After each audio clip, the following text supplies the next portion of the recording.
வலைத்தமிழ் சேனலை சப்ஸ்கிரைப் செய்து விட்டீர்களா?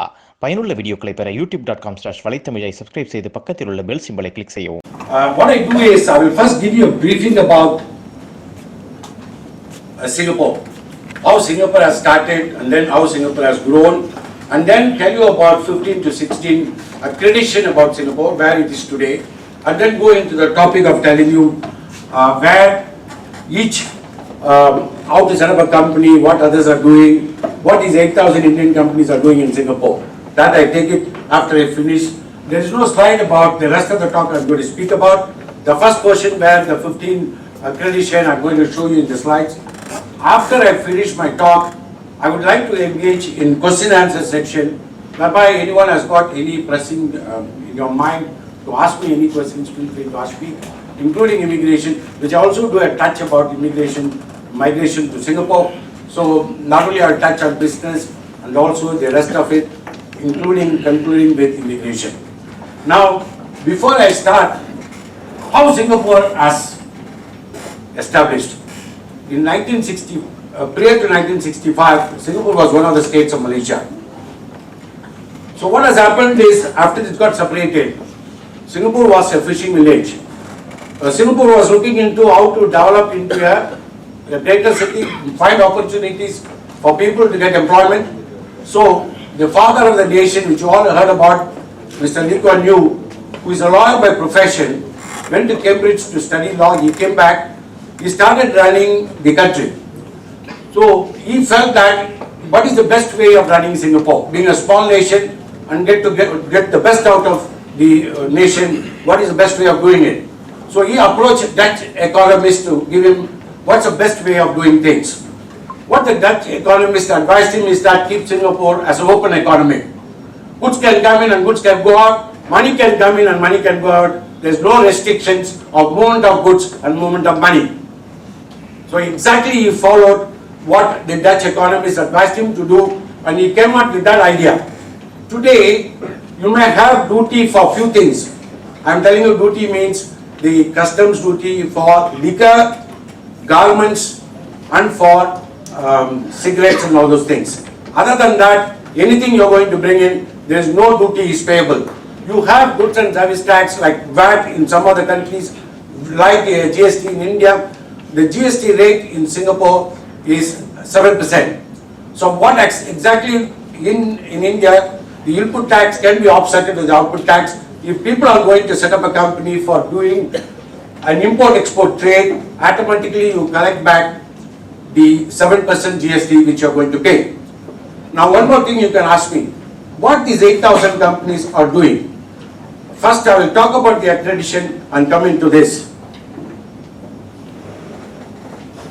Why Singapore has become, the World Bank have gone into research 190 economists to find out which country are ease of doing business. I have given you two papers to read about. These are the articles I have recently read, easy for you to understand.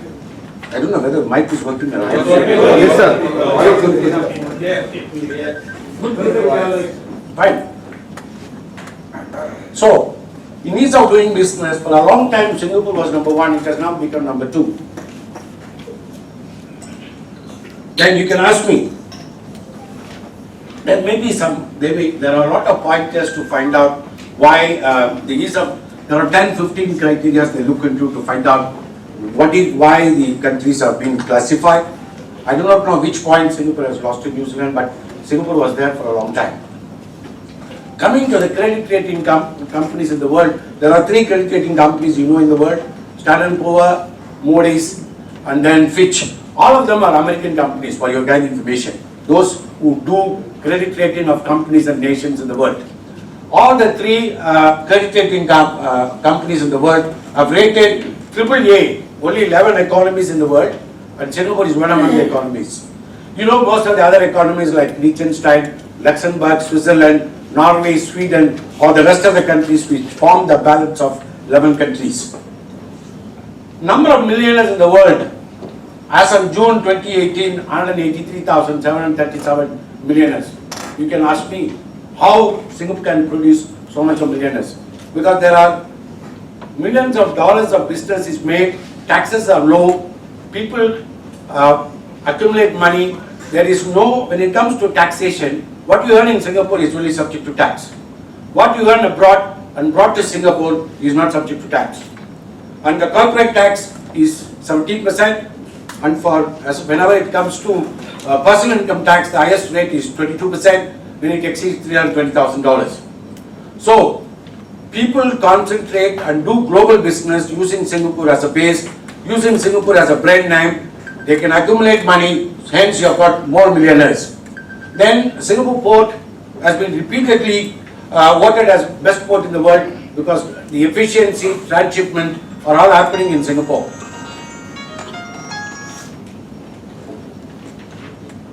Changi Airport, you all might have visited Singapore and seen, now they are planning to have the Terminal 5. So that now Jewel has come, they have spent more than $1 billion. A shopping mall came with a big waterfall in the nearby Terminal 1, if you have been to Singapore earlier, which attracts globally a lot of people. I'm going to come to the next slide, which is about, after this, which is going to talk about, Singapore is the 5th largest tourist attraction center in the world, attracting more than 18 million tourists, and they spend more than $20 billion of money in Singapore. When it comes to financial centers, there are, you know about London, New York, Hong Kong. Singapore is the largest financial center in the world, 4th largest financial center in the world, managing money of nearly $3.3 trillion.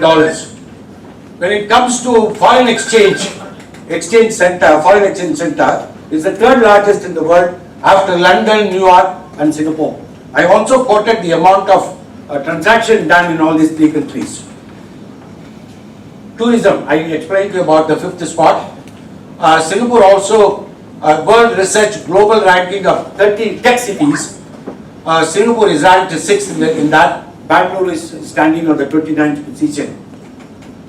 Human Capital Index, World Bank for Education and Health has stated Singapore as number 1 in the world because for the education and for health.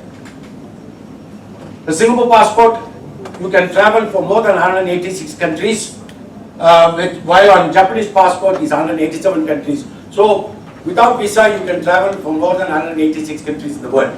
If you want to go to US, UK, Japan, Australia, you can go without a visa. Among the MICE, they call it, that is meeting, incentive, conferences and exhibition, Singapore is number 1 in the top 25 destinations in Asia Pacific, whereby that also attract a lot of business people, whereby where the meetings, incentives, you know what is incentives is? If a Samsung company in Korea would like to entertain all the staff, they bring them to Singapore to have a conference. First day will be the conference, 2nd, 3rd and 4th day they take them around and show Singapore. It has also happened to a lot of big companies in India. They come to Singapore, they call it as incentive travelers, where the companies arrange for a conference for their successful dealers. The 2nd, 3rd, 4th day they take them around and show them Singapore. Singapore GDP is $350 billion. What is very interesting thing I will tell you is the trade done in Singapore is 3 times of GDP, which is $1.1 trillion. You can ask me how it happens 3 times of the GDP. Because originally, when Singapore wanted to have a free port, there are no restrictions of good coming and going out. Most of the companies, what they started doing is use Singapore as a base. When I wanted to talk to you about these 8,000 companies, what's happening is most of the companies have got an office in Singapore. In fact, either the accounting office or a corporate service provider's office used as a registered office. And then what they do is, they do documentation in Singapore. Goods doesn't reach Singapore. I give you an example. If a guy wants to import goods from China to India, the goods directly shipped from China to India, the documentation is done in Singapore. That means the purchases and sales is booked in Singapore. Are you all with me? Yeah. The goods doesn't touch Singapore port. So if you calculate these type of transactions, automatically you can reach $1.1 trillion.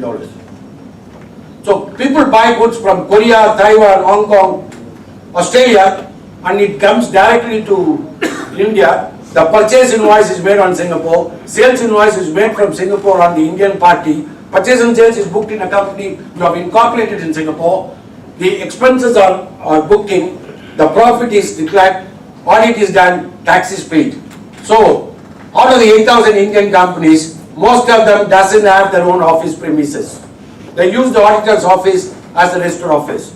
They take an internet banking. If you take an internet banking, you can sit in Chennai and find out what exactly the balance you have, whether any LC has to be credited, has been credited or not. You also know what is the balance in your account within internet banking.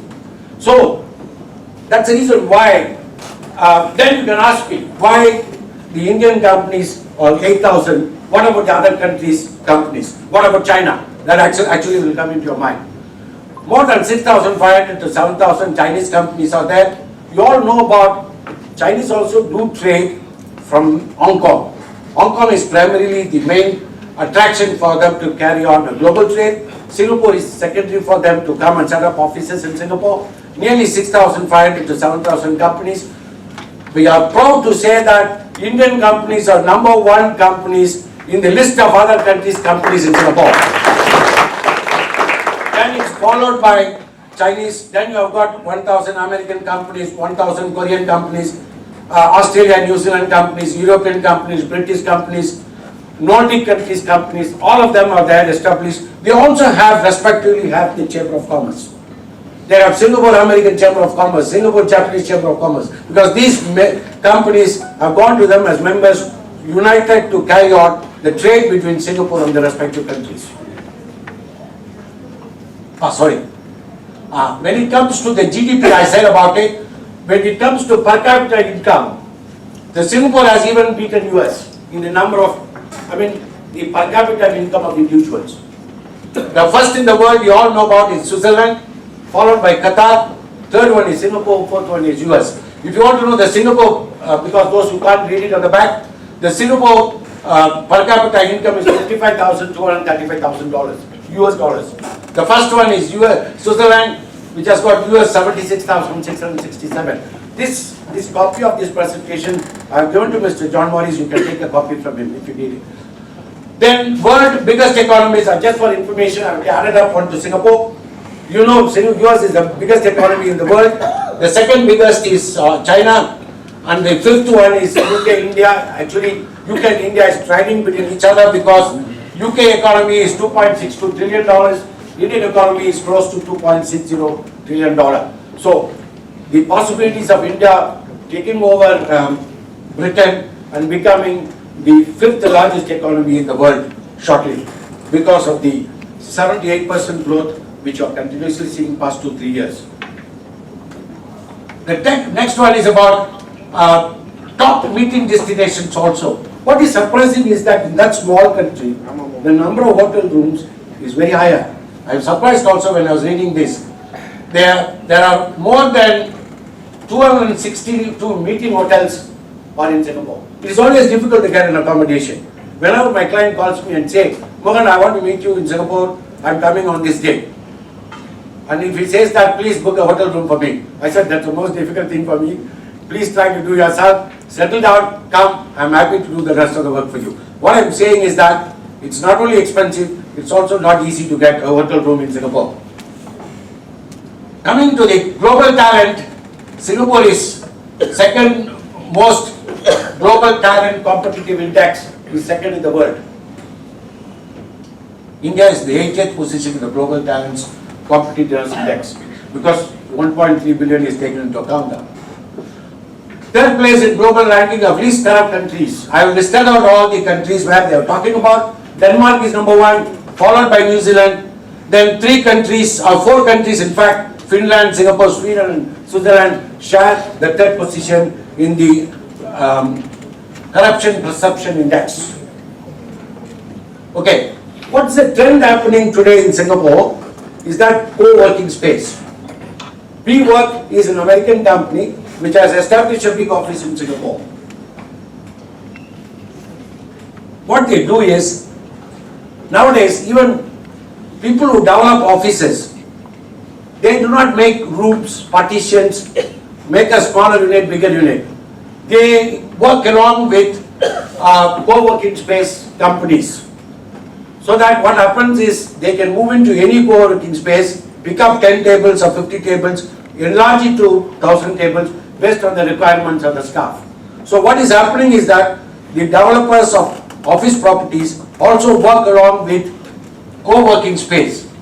Now the new trend also has come, co-living space also they have started doing, like student accommodation, even for people, business people also, or individuals also can look for co-living space. This all you can go into the app to find out what are the facilities available in Singapore. The trend now is that a lot of companies are going into co-working space. That's why I picked up all these things for you to make you know about it. There are 120 companies working co-working space operating in Singapore. That's a trend now. They also have co-working entertainment in the same co-working offices. It has become a startup company business now in Singapore. There are a lot of companies in that thing. I want to tell you one very most interesting and important thing, which India wanted to have a wafer manufacturing plant in India. They tried to do it in Hyderabad, but they couldn't do it. There are 16 companies in Singapore which are engaged. They are all from Taiwan, Korea, Singapore, and European companies, and American companies are also involved. What exactly these companies, these 16 companies do? They manufacture wafers, which is required basically for manufacturing of all your telephones. I'm not walking around because I can see all of you, that's why I'm standing here and talking to you. In a wafer situation, you take mobile phone, TV, whatever the electronic equipment, a wafer is required. Why India could not do in manufacturing of this is that, I'll tell you what is happening. One, it needs a huge capital, $2 to $3 billion. Okay, how I get to know this information is that among the 16 companies, one of the companies is handled by my good friend who is the CEO of that. I asked him why India could not have one, which they have, I used to read the newspapers. In the Economic Times, they always say that they tried to establish one wafer manufacturing plant in India and they couldn't do it. I asked him why India couldn't do it. He said that one, it needs a huge capital. It's a combination of all the points I'm going to talk to you. It's not the money alone. If it's money alone, Reliance or Adani's would have made it to $2 to $3 billion of capital investment. What I'm saying is that not only it needs a huge capital investment, it also needs a predictable, consistent water supply, electricity, gases and chemicals.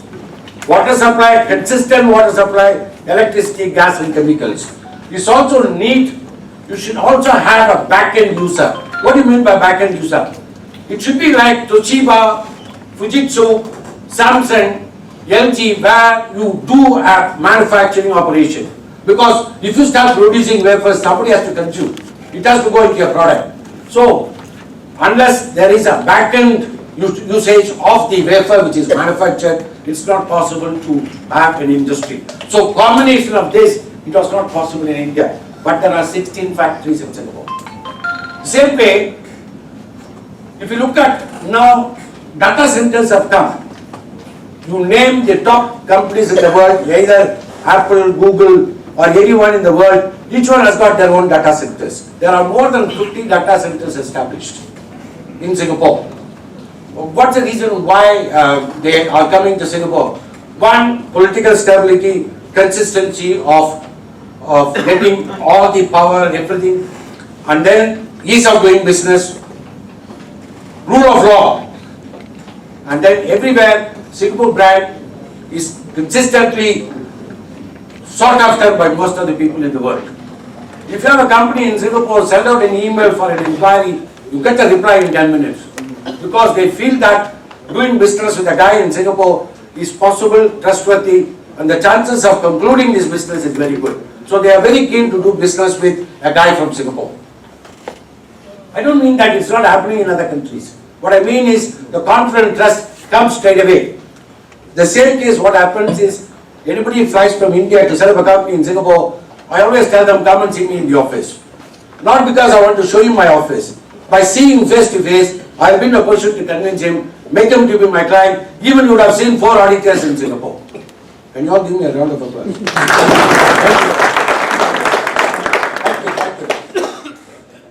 you. You know, it's all body language, listen, it's all, I mean, all my older colleagues can understand. Even though you have a WhatsApp and do anything, seeing face to face, ready to bend, and the body language make you to conclude any transaction. You know what I do is, a very interesting story I will tell you. There was a unit next to my office which I couldn't get it. 15 years back, it was offered at $450. At the time I was 1990, I was started my practice where my brother was moving to US. So I was alone. I have to shoulder the responsibility of running the firm. It came to me for $450 per square foot, 1,000 square foot area. I decided not to buy. And then I need more space and it's next to the same floor. What happened is, the lawyer was owning the unit, he gave the unit to somebody else without telling me, I know the lawyer also, for $1,200 per square foot.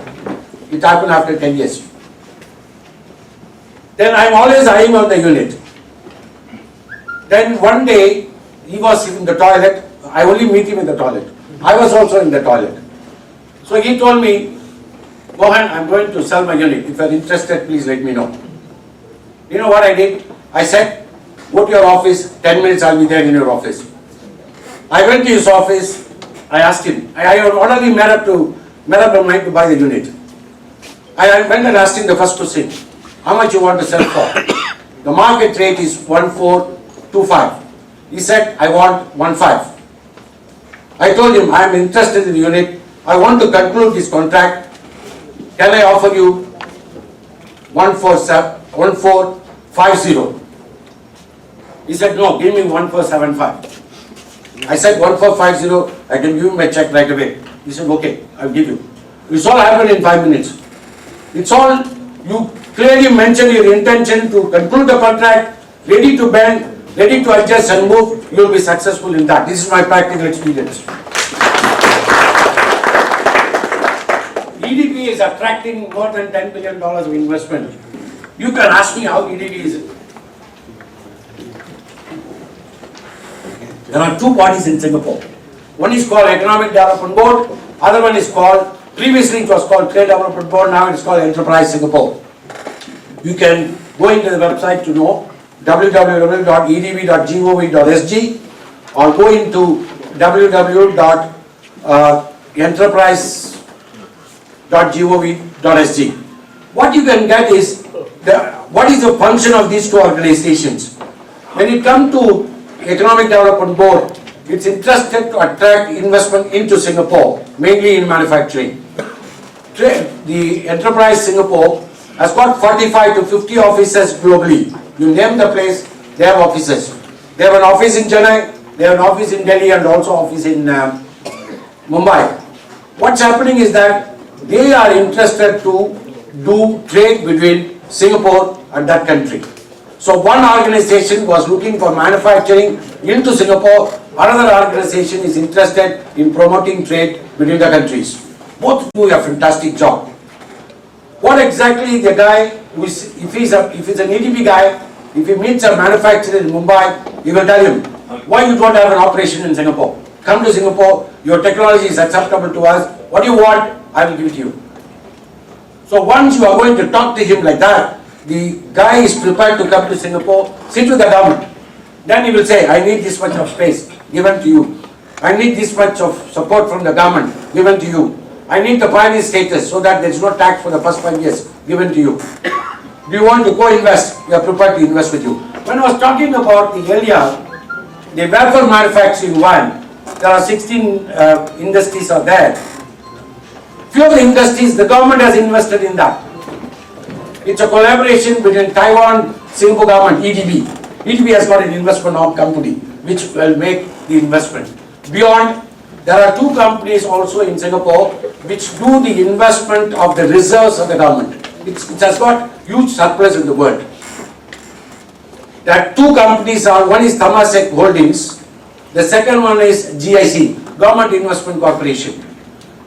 Temasek invests in all local companies. You take Singapore Airlines, shipping companies, DBS, this is all investment made by the government into this institution. If you come to GIC, they have invested globally. They have divisions, property division, share investment division, and then also hotel buying and all those things. So what is happening is that their job is to go out globally, like any other pension fund, what you have seen it in the world, where they go out to buy properties or investment into companies to see that the government's money is also invested wisely. So, the Economic Development Board attracts $10 billion of investments every year. In Singapore, what has happened is previously, arbitration was used to take place in Paris. They always say, International Chamber of Commerce, Paris will be the arbitration center, most of the agreements will carry. I do not know how many Indian companies have gone to Paris and tried to resolve most of the trade disputes. But today, most of the arbitration cases, Singapore doesn't have arbitration before.